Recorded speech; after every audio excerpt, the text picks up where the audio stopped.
Scotland's bare knuckle warrior himself, Tony Lafferty. Good to see you, Tony. How are you getting on, mate? Yeah.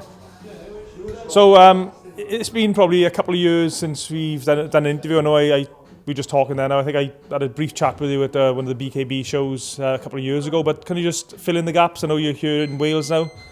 Yeah. I'm South Wales based now. God, last couple of years since I've seen you. I was working and living in Belgium for a wee bit. I was quite inactive for a wee bit, and then when I relocated to South Wales, got in with a good team, and then I'm back at it, back grinding hard, like. So it's good. I'm in a good training place, so doing it properly, buzzing, loving it. Fighting wise, what have you been doing for the last few years? I mean, have you been active? I know you've had a couple of fights with BKB. Have you been active in any other organisations or any other contests? No, I just decided, I promised myself that I wouldn't stick on. You know what, I got bored of the glove boxing.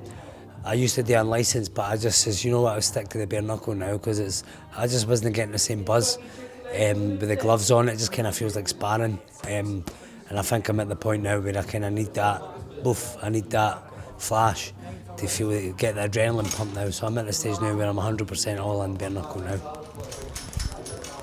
For most normal people, and I don't mean that as an insult, but for most normal people, the thought of having a bare knuckle fight against someone who's been training equally as hard as you to have a bare knuckle fight sounds pretty horrific. What is it about that type of combat sport that attracts people like you, and you in particular? I just think it's real, You can't. There's Tom Ross that says it's the biggest lie detector in the world when you go in there, especially with bare knuckles. There's no real room for mistake. With the glove boxing, I mean, you can ride shots, you can take the shots. You can't get away with that in bare knuckle. It's fight or flight, and I love that. I love that about it.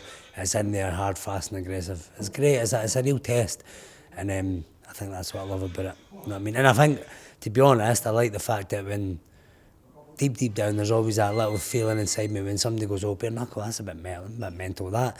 And I like that. I like doing something different. I like pushing myself beyond what normal people would think is acceptable.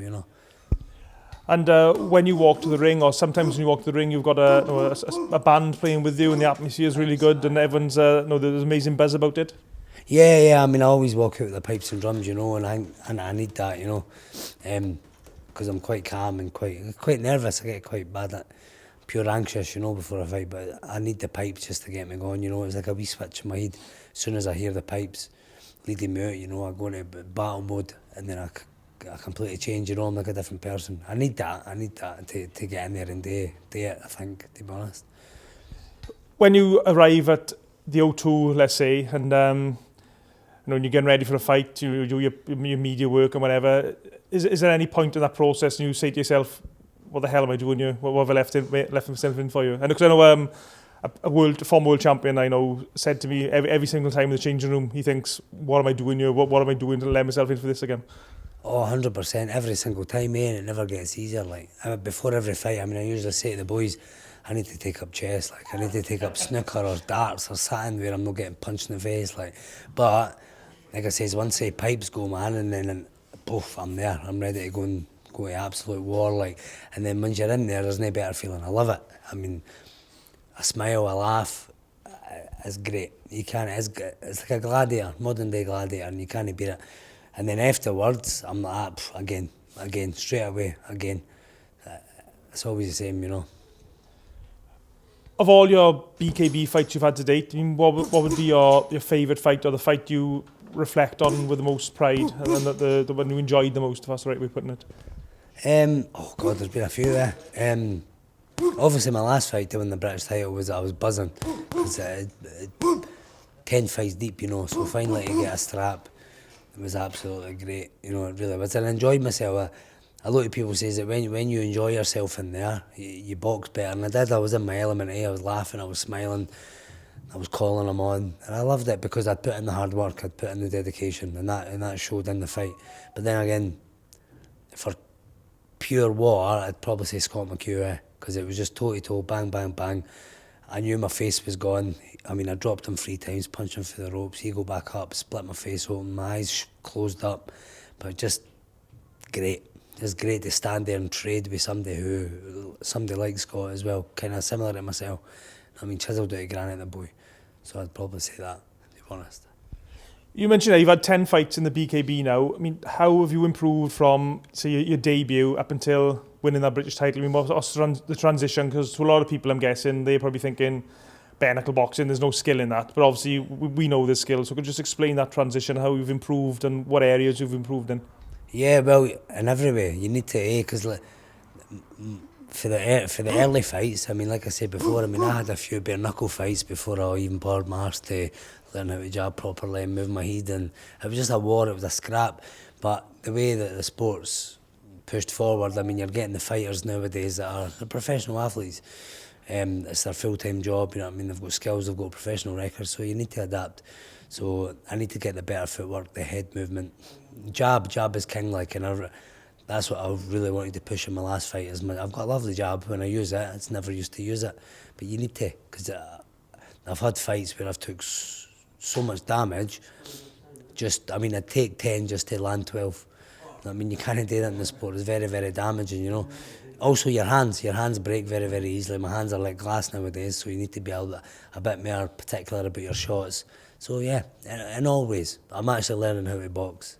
Classic amateur boxing, because a boxer will always beat a fighter, you know, and that's what I'm learning as the black eyes and the broken noses go on in the years. Like, are there any particular fighters in BKB who you try and emulate, if you like, or use as a role model, or try and take skills from to develop yourself? Oh, loads. I mean, Jimmy Sweeney, I was a big fan of Jimmy Sweeney, I still am. He was a king, man. And then you've got Barry Jones, the body shots, the power. Obviously, he's one of our team, you know, he's one of our sparring partners. He's always there on hand to give his advice. Yeah, I'd probably say Jimmy Sweeney and Barry Jones are two of them, like. You're the British champion now. I mean, what's the big ambition? Where's next for you? World champion, 100%. I mean, yeah, so you always want to go one forward, you know. And it was weird that for years and years I thought, I'll be a British champion. As soon as I got the belt, as soon as I won the fight, and I was backstage, I thought, yeah, it's not enough. I need to be a world champion. If you're gonna do it, you need to go balls out, go hard or go home, you know. So I've been promised this year a world title by BKB, but I want to go over to America and fight one of the BYB boys. I think that rule set will suit me to a T. It's a smaller ring. I could use my newfound boxing skills to my advantage, but at the same time the rule set's different, so I can punch in the clinch. And I've always been a wee bit of a dirty fighter, a wee bit of a dirty boxer. Get the wee sneaky heat bit in there if I can. So I think that rule set is a lot more better for me, you know, especially with my Muay Thai background. So yeah, that's the key. Go out there, win world title BYB this year. That's what I've been promised, and that's what I'm going to push for. When can fans expect you to have this world title fight? Then what exactly can you tell us, just so your fans who maybe want to book time off work or plan to watch you fight for this world title? Any rough idea when? I'm looking June. I'm going to be back June. So if I can get pushed for the world title in June, that'll be absolutely smashing. Or at least a title eliminator. But for the world, because the way I see it, I've won the British. I'm 10 fights deep. I've had some right wars. I don't see the point in defending it again. Straight to the world, you know what I mean? I've been there, done it. One of the most experienced in this country. I'm a fan favourite. I've got the backing. So yeah, straight to the world. And who potentially could you be fighting for that world title? I don't really care. I'm not really sure, because I'm quite diverse when it comes to my weight category, so I'll fight for 69 to 75. 73 being my optimum, I'd prefer that. I'm 76 kilogram British at the moment, but that's a bit heavy, man. I'm only short for a 76 kilogram fighter, you know. So it's 73 optimum. But I don't really know. I'd need to have a look who's the BYB champ out there at that weight. I don't really care. They're all the same, man. They're all going to fall, like, you know. And you've mentioned it a few times already. You're training here in South Wales now. What can you tell me about your trainers and your training camp you're in now? Yeah, it's quality. It's the best team.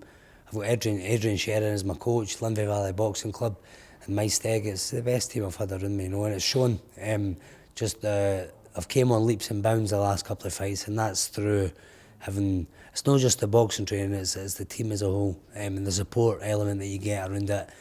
So it's not just the pad, man. It's not just the sparring. It's the structure.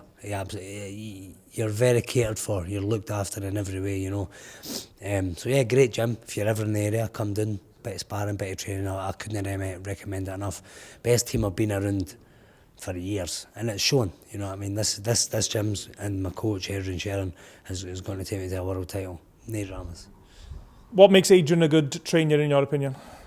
Well, like I says, it's not just the pads, it's not just it's the organisation, it's the structure, it's the support element. He's a man in the know, you know. So it's everything. It's not just holding the pads, or it's just organising the sparring. It's the connections that he's got in the sport. Even little things like your contract. You know what I mean? Talking to the promoters, talking to the BKB owners. Because fighters are terrible. Like, I'd fight for a $5 and a pint. You know what I mean? It's just the way it is. We're terrible with it. Fighters need people to look after them a wee bit when it comes to that. Because I mean, I'd do it for free. I've almost done it for free for years. Like, you don't really get it. It's a very expensive hobby.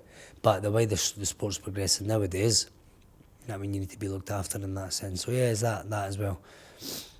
Am I right in saying that Adrian also gets in the ring and does some sparring with you at times?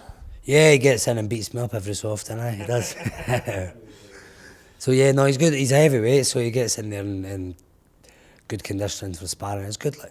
It's good to have somebody you can jump in there and do a bit with as well, you know, and it's not just a case of holding the pads or doing all the running about, you know. He gets in there and punishes you if you need it, like.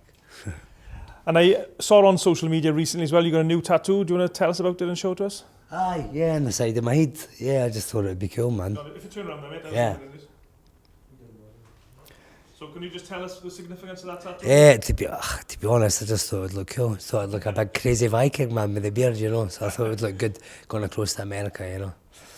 So there's those, you see on some of these TV shows, people have a tattoo and it's got some real deep meaning.